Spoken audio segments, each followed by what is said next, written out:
I'm in the beautiful Quarryfield farm in Bunninadden. It's just outside Sligo. And I'm here on behalf of Momentum for the Inclusive Paths Animal Assisted Intervention Project. So, Kelly and Gerald, would you like to tell me, firstly, a bit of the background of the farm? I know you've been here for a long, long time. So, if you could tell me a bit more about that. My parents bought the farm in 1952, just after they got married. My mother had been nursing in England and my father had been farming in America. I was born in 1956, and as soon as I could walk, I was following my father's footsteps farming. So I started farming full-time when I was 19 after college. And for the next, say, 30 to 40 years, I was dairy farming, intensively dairy farming. And then Kelly returned was it from France? You came? Well, when I finished university, I guess I came back to the farm then. Okay. And she had different ideas about the farm. At this stage, we'd lost our herd, and we were sheep farming and a few ponies. And Kelly had been always interested in riding ponies and having ponies. So when Kelly came back to the farm, she was looking for alternative enterprises. And she started a student language program. So she'd have students from different parts of Europe coming to Ireland, coming to the farm and learning through doing rather than actual classes. And that worked out very well. And Michael returned to the farm. Then he had been working near Dublin, and he started a breeding program, breeding high-class horses and selling them around the world and doing podcasts and things like that. So the farm has changed completely. And then about 5 years ago, you suggested that we look into social farming. Yeah, it probably was that we started looking into it. Like my uncle had mentioned it before because he knew a man who was involved in social farming, and we looked into it and thought it sounded like it would suit us and suit the farm, and it was another means of diversifying, really, because nowadays I think a farm in the west of Ireland has to diversify if they want to survive. So yeah, we contacted Social Farming Ireland, but then the pandemic hit around the time that we would have been getting started. So that kind of paused everything. So I think we had the training done and we were ready to go, but people weren't allowed to leave their homes or wherever they lived. So then in January 2021, somehow social farming kind of got permission to get it going again, because I suppose realistically, a lot of the people who were being most affected by the pandemic were probably the same people who needed to be doing social farming. So luckily, somebody somewhere had the sense to allow it to happen. So we started our first social farming placement in January of 2021. So we've been doing it for just over 4.5 years now. So can you give me a bit of a background about social farming? Do you know how long it's been running and how many people take part in it, or how can farms take part in it if they want to? So it's all done through Social Farming Ireland. I don't know how long, I should know, but I don't know how long that they've been doing it. But if somebody wants to take part in social farming, they don't come to us directly, they go to Social Farming Ireland. So Charlotte is our regional development officer. So people would contact her. So let's say I as a farmer would contact her and she'd help us to get set up. And now that we are set up, she is the one that contacts us if there's a possible placement. And, Kelly, I have 3 participants who are coming from, let's say, the mental health services. They're interested in starting a placement, for example, at the end of October. Would that suit you? Would it suit if they come for an induction on a certain day? And she is the person who she's the one who gets it all started, like between the service and us. Like the service wouldn't be contacting us directly. And then you usually have an induction And then again, Charlotte would normally come to the induction. The possible participants would come, and then usually they'd come with either a support worker or like it might be an occupational therapist. It does depend on the service. Like at this point, we've had quite a few different services. So when we started, for the first 2 years, it was all the mental health services. And then we had an open day in October 2023, I think. Yeah, which I was And- at. And yeah, it was so there lovely. were about Yeah. 100 people Yeah. came to the farm, and since then we've had quite a few different services. So we've had some groups with intellectual disabilities. We possibly soon will have our first group of minors who have mental health issues coming to the farm.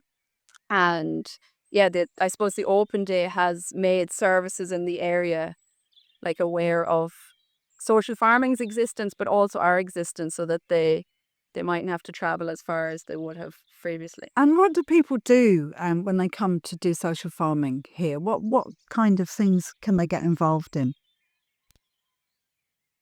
Normally, we have very simple activities for the day and very safe activities. We try not to use the tractor while participants are around. So it might be repairing fences.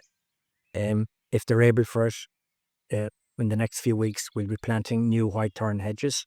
If we give them a choice, and during the winter, we would have sheep in the sheds, and they'd be having baby lambs. They'd be feeding the sheep, maybe feeding pet lambs.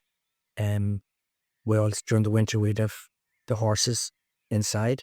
So if they were able to do a little bit of mucking out, feeding hay to the horses.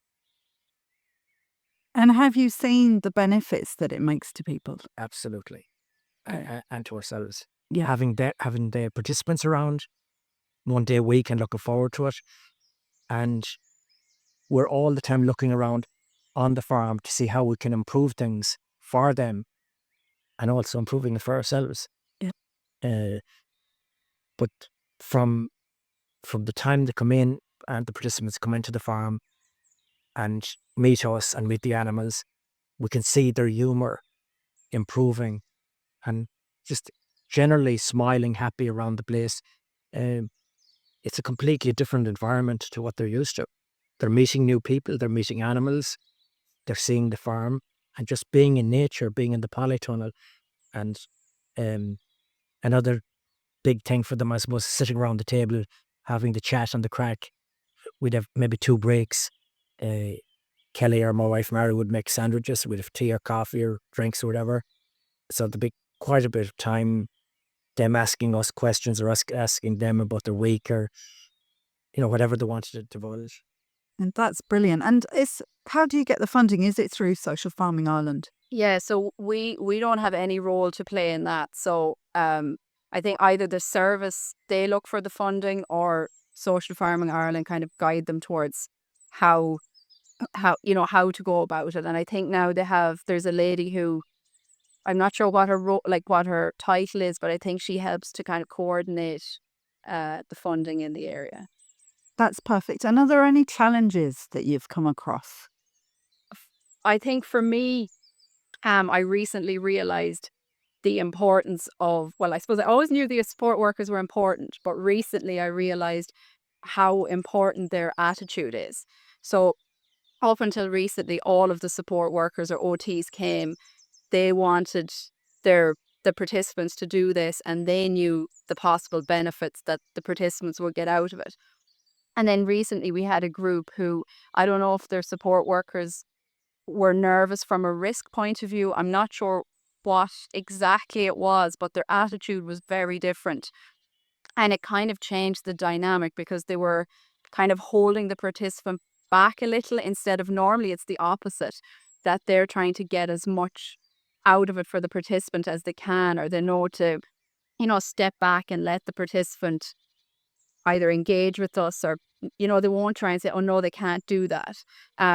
So I think recently we had 2 groups at the same time, and on one day the support workers were so positive, like they were fantastic. And I think we could see that they were benefiting from it as much as the participants were. And even with my kids, they were often out because one of the participants, he was in a wheelchair and he was non-verbal. So there wasn't much that he could physically do. But they said that he loved kids because he had a niece a similar age to my daughter. So we made sure that she was always out, because it was another thing. Like, it's not always just about the farming. Like, the social part of it is definitely important. But like, by the end of it, I think the support workers were so fond of us and the kids And the dog. and the dogs and everything. He loved the dog. The dog would be up on his lap on the wheelchair, stroking the dog, Yeah. which is extremely good for anyone. Yes. Yeah. So you know yourself, even just being out with the animals, it's just so lovely. And they would lift your spirits. So, I mean, it's such a lovely thing to do.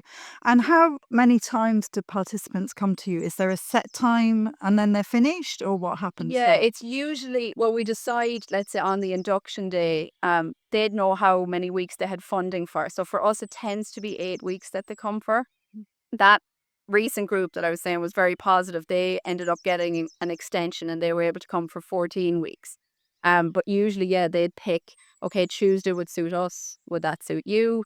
11 o'clock would suit, because sometimes for participants, it depends if they're, if they're coming from, let's say, residential care or something like that, it might be hard to get them here before a certain time. So they might decide, okay, well, 11 o'clock, until 2 o'clock would suit us.